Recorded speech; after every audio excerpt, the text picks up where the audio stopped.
महाराष्ट्र में जारी सियासत संकट के बीच बिहार की राजनीति में बड़ा खेला हो गया। विधानसभा मानसून सत्र के बीच तेजस्वी यादव ने सवदन ओवैसी के पार्टी में सेंध लगा दी। एआईएमआईएम के 5 विधायकों में से 4 विधायकों को अपने पार्टी में शामिल करा दिया। जो 4 विधायक राजद में शामिल हुए उनमें कोचाधामन सीट से विधायक मोहम्मद इजहार अस्वी, जोकीहाट विधानसभा से विधायक शाहनवाज आलम, पूर्णिया के 22 सीट से विधायक रुकनुद्दीन अहमद और बहादुरगंज विधानसभा सीट से विधायक अंजार न्यामी शामिल हैं। इसके साथ ही आरजेडी अब बिहार की सबसे बड़ी पार्टी बनकर उभरी है। ऐसे में सबसे बड़ा सवाल यह है कि तेजस्वी मुख्यमंत्री बनने की तैयारी में है। मौजूदा हालत में तो ये संभव नहीं लगता है, लेकिन सत्ता का सिंहासन से वो ज्यादा दूर भी नहीं है। आंकड़ों की बात करें तो राजद अभी तक 76 विधायक थे, उसमें 4 विधायकों के जुटने के बाद राजद के 80 विधायक हो गए।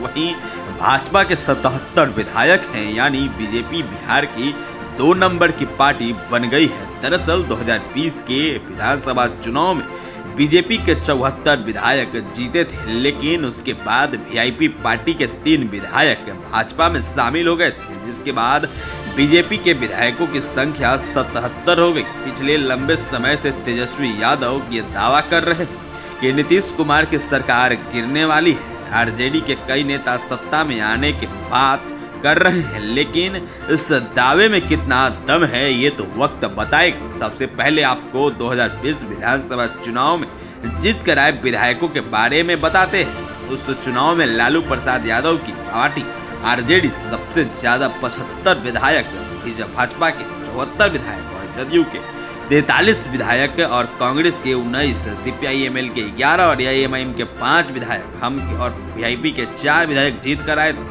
इसके अलावा सीपीएमएल के 3, सीपीआई के 2 और एलजेपी और बीएसपी निर्दलीय 1-1 विधायक जीत कर आए थे। इस साल मुजफ्फरपुर के बोचहा में हुए उपचुनाव में राजद ने अपने विधायकों की संख्या 76 कर ली।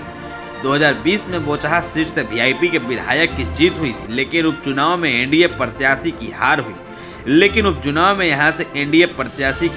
पिछले करीब 2 साल में लोजपा, बीएसपी और निर्दलीय 1-1 विधायक जदयू में शामिल हो गए, यानी विधानसभा में जदयू के 46 विधायक अब हो गए। बिहार में बहुमत की सरकार के लिए 122 विधायकों के समर्थन की जरूरत है। एआईएमआईएम के विधायकों की आरजेडी में शामिल होने के बाद एक बार फिर से चर्चा शुरू हो गई है कि क्या राजद की सरकार बनने की हैसियत में है।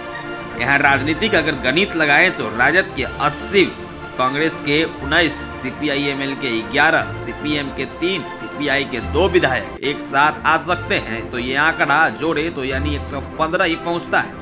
यानी एआईएमआईएम के 4 विधायकों आरजेडी में शामिल होने के बाद भी तेजस्वी और उनकी पार्टी सत्ता से दूर है और बहुमत के नंबर से 7 विधायक के पीछे है। अगर ऐसे में जदयू, भाजपा इसे समर्थन वापस ले, फिर तेजस्वी एनडीए में सेंध लगाने में सफल हुए तो वो सत्ता की दहलीज तक पहुंच सकते हैं, जो राजद के लिए आसान नहीं लग रहा है।